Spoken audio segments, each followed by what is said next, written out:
Elizabeth Leads the Way, Elizabeth Cady Stanton, and the Right to Vote, written by Tanya Lee Stone, illustrated by Rebecca Gibbon. I like the way she's kicking her heels up.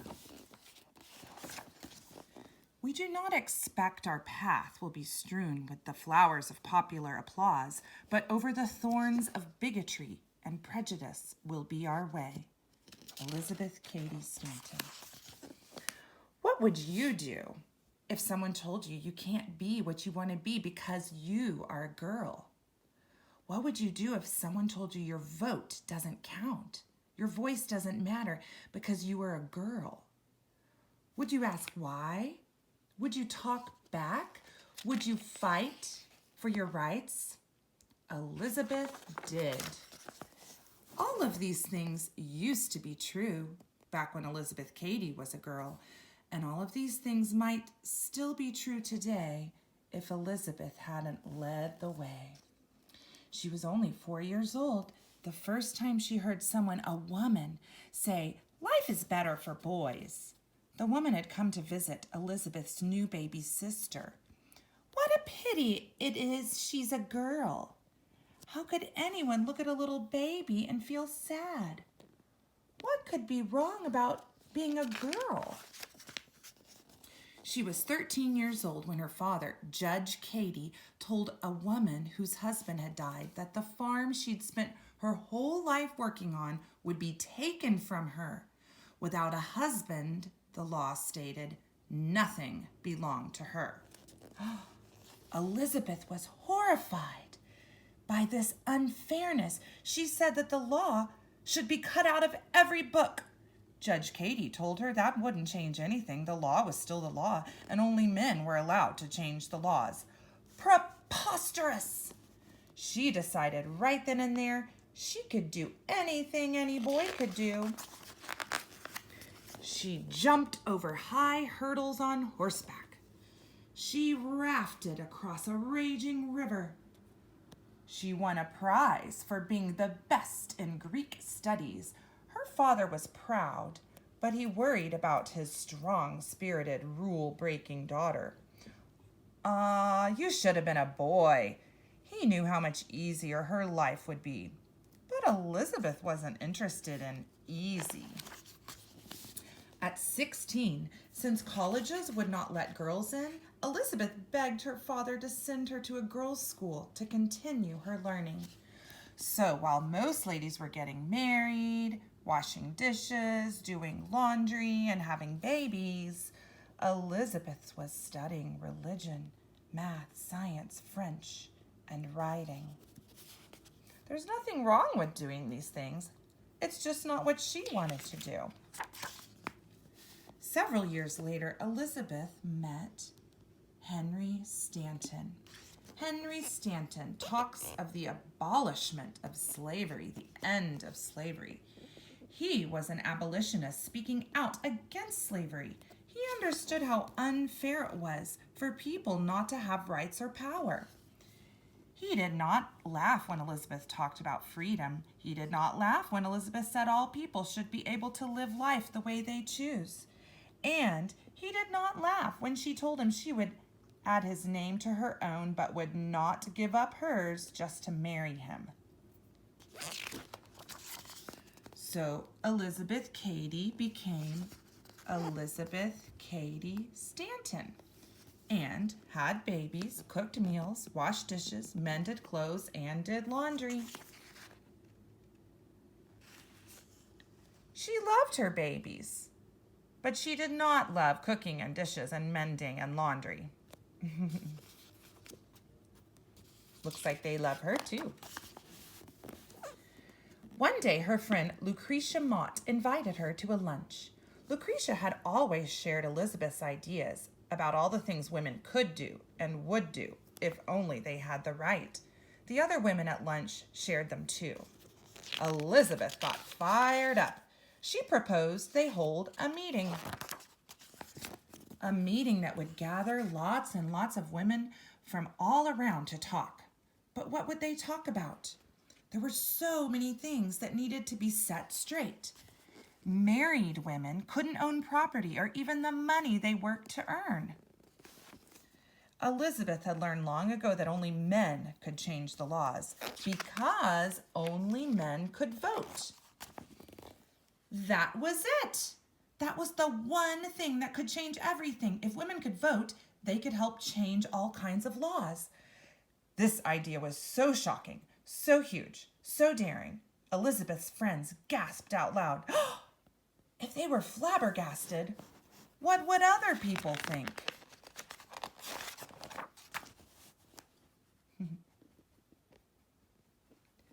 Elizabeth did not waver.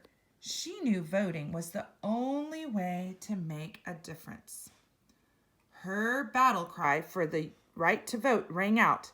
Have it we must, use it we will. Have it we must, use it we will.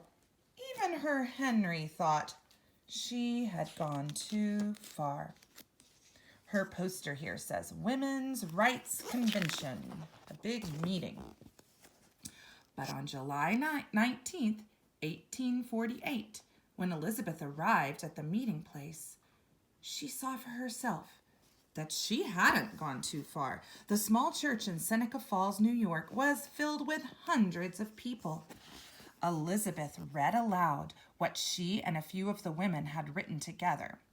Their Declaration of Rights and Sentiments challenged the idea from the Declaration of Independence that all men are created equal. When she was finished, she looked into the faces of the crowd and waited. The room was silent. Then a rumbling began. It grew louder and louder as people argued whether or not women should be allowed to vote. Word of the meeting spread like wildfire. Newspapers across the country scolded Elizabeth for her boldness, but other women joined in her battle. The idea of women having the right to vote began to buzz in the ears of people from Maine to California. Elizabeth had tossed a stone in the water, and the ripples grew wider and wider. Many said Elizabeth must be stopped, but she was unstoppable. She changed America forever. I wanted to show you a really cool puzzle celebrating the 100th anniversary of the 19th Amendment.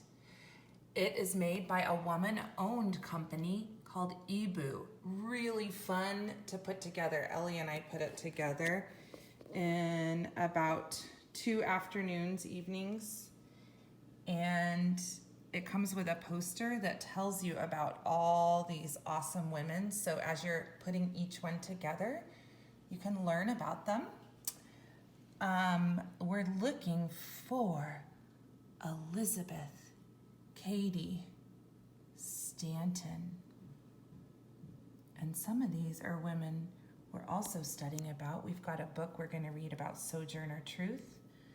We've talked about Helen Keller, who not only fought for the rights of disabled people, but women as well.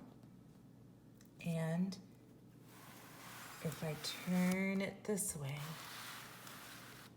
here's Frederick Douglass, who is a man, but like some other men, he helped fight for the rights of women as well as to free slaves. And Elizabeth Cady Stanton, where did you go? I just saw, oh, there you are. Elizabeth Cady Stanton. Thank you for your courage, confidence, and character. Look at all those awesome women that helped us get where we are today. And Susan B. Anthony, there you are. We'll talk about her next time. Hi, I'm Ellie. We're gonna teach you some of these. Some fun string tricks. So what do you need, Ellie? A string that is tied together. So you just used a piece of yarn, but I guess you could even use a shoelace if you don't have yarn at home. Yeah. Or any kind of string. Okay, what do you do with this one? This is like the trap. What do you call it? It's just a hand trap. A hand trap, okay. Now stop it, and then you. Okay, so you put your string. An easy way to do it is to just take your pinky and your thumb and to put it like that, and do the same on this side. So these 3 fingers, it's over those and behind your pinky and thumb, and then you stick your pointer finger under this, and then you pull it, and then right here you do the same thing, and then it should look like this. Okay, so I'm going to come to this side, and then if I'm standing here, I can put my hand through the middle. And then you pull, but you drop the yarn off all your fingers except for your thumbs, so you leave your thumbs like that, and then you just take your pinkies and tuck them under, and then you do the same thing, put your pointer fingers through. And now it's a little smaller, but I put it back up through the middle, and then what happens when you... Drop everything except your thumbs again, and then their hand is out. And then you're free. Yay! Thank you, Ellie. Teach us another one next time. I wanted to tell you a couple more things about Elizabeth Cady. And there's Boomer. She raised 7 children. These are from the author's notes in this cool book. And she and Susan B. Anthony became friends and started the National Women's Suffrage Association. Sadly, she died before women got the right to vote. She died in 1902, and 18 years later, in August of 1920, that's when the 19th Amendment went into effect that gave women in the United States the right to vote, thanks to the work that she began. And I also wanted to tell you, she worked her whole life for women's rights, but also for rights of women, not just to vote, but for them to have property rights and child custody rights and equal wages, things that that women today are still fighting for. And also, she ran for Congress in 1866. She decided that even if she couldn't vote, that men could vote for her. I think that's pretty neat. So we are thankful for Elizabeth Cady Stanton.